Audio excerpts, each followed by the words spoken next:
Wa huma an Ibnu Umar la yaqra'ul junuba wal haid syai'ani minal Qur'an.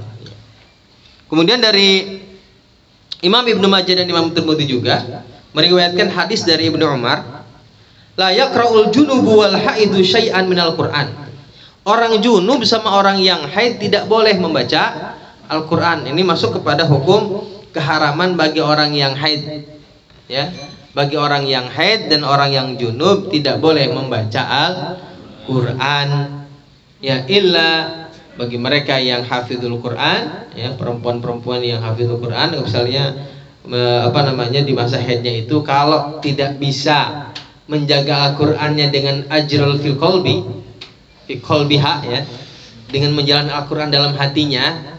Kalau nggak bisa nih nikror dalam hati doang nggak bisa, boleh dah nikror, ya, untuk menjaga hafalannya, karena menjaga hafalan ini wajib bagi orang-orang yang hafizul Quran, yang menghafal Al-Quran. Menjaga hafalannya itu merupakan kewajiban.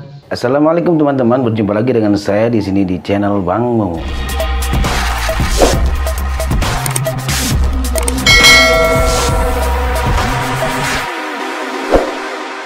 Makanya bagi istri yang punya istrinya hafizah, ya, kalau dia punya waktu, berikan dia waktu untuk tikror.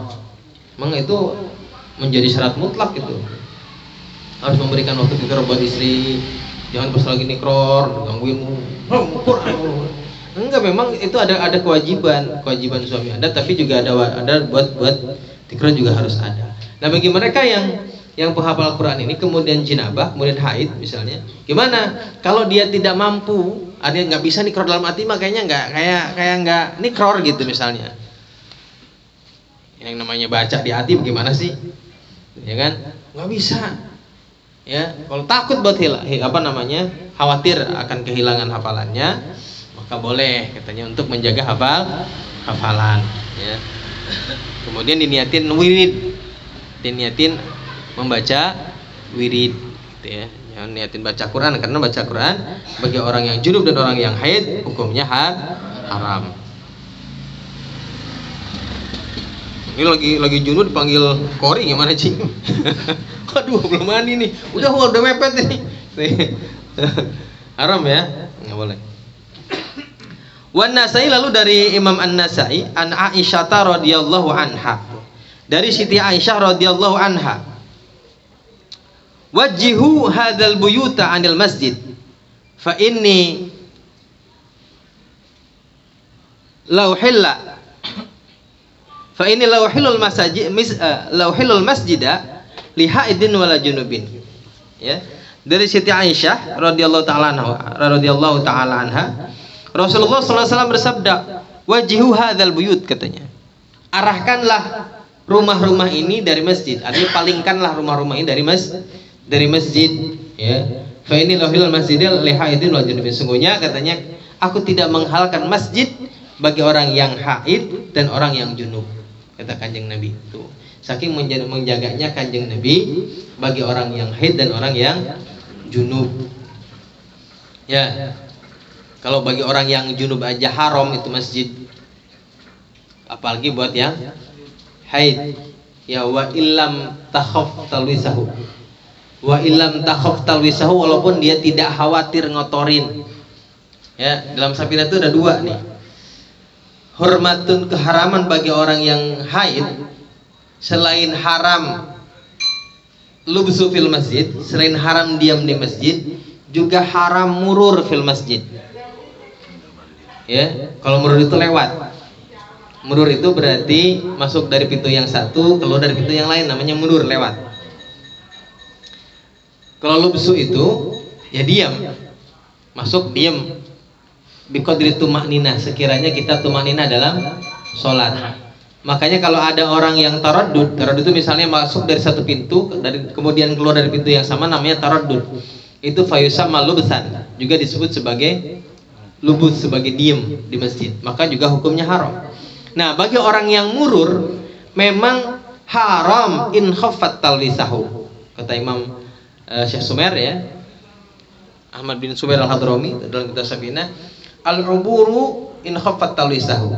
Lewat dalam masjid kalau khawatir mengotori masjid. Kalau tidak khawatir mengotori masjid, lewat boleh. Itu kalau ada hajatnya, kalau ada perlu. Kalau nggak perlu ngapain juga bolak-balik mondar-mandir masjid bagi head. Ya.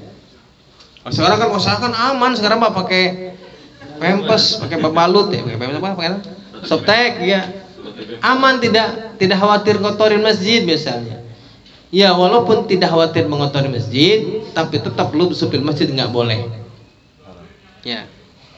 Nah ini hukum masjid ini kemudian dibedakan dengan musola diantaranya.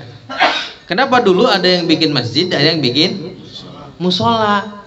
Ini salah satu alasannya ini dulu, mungkin ya, dan para ulama itu juga.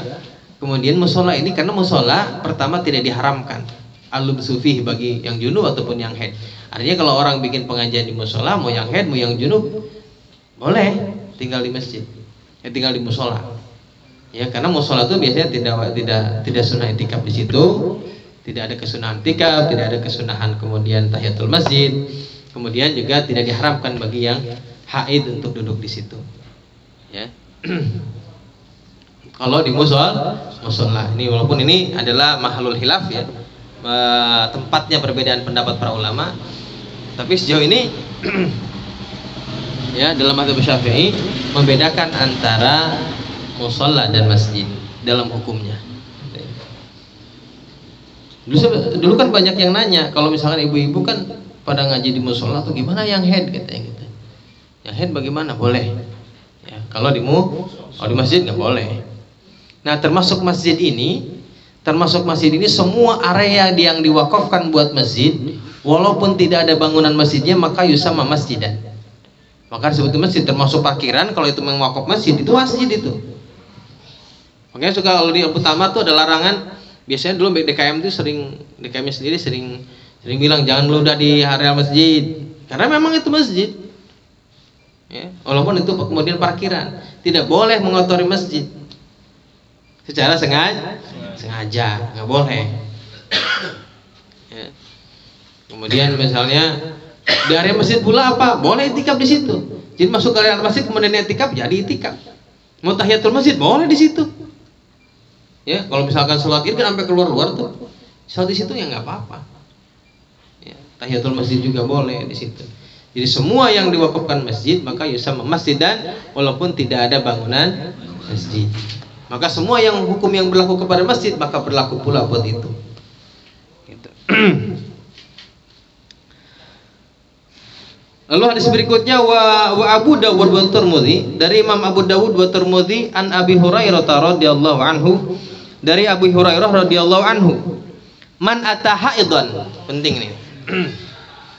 Man atahaidan fi farjiha, barang siapa yang mendatangi istri yang haid, mendatangi wanita yang haid, fi farjiha, dalam farjinya, au imra'atan fi duburiha, atau perempuan istri mendatangi di duburnya, au kahinan, atau mendatangi dukun.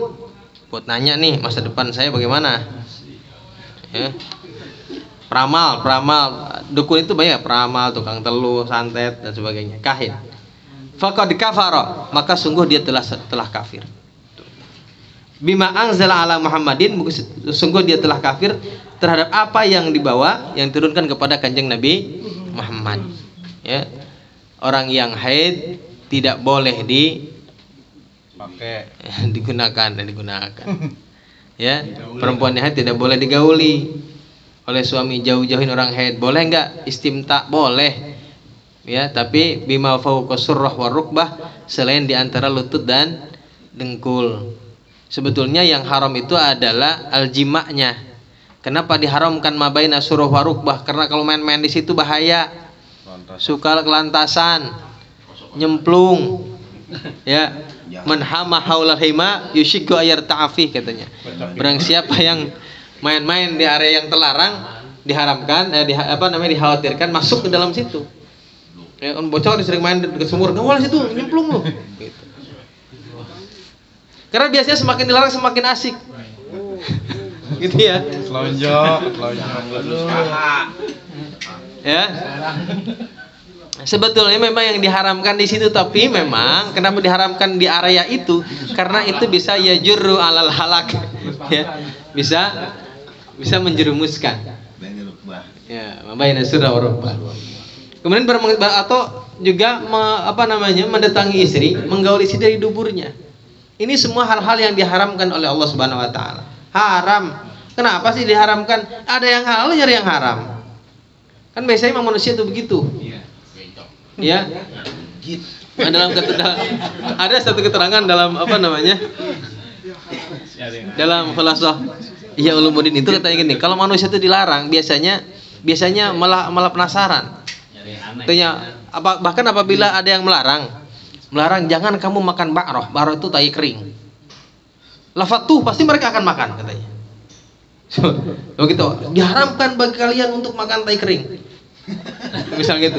Orang itu ada aja yang penasaran. Apa sih? Kenapa dilarang sih? Pengen tahu. Sekarang kan banyak tuh ya. Sekarang kan daging babi lagi ramai sih. Lagi ramai sekarang tuh daging babi. Daging babi enak nggak sih? Gitu ya.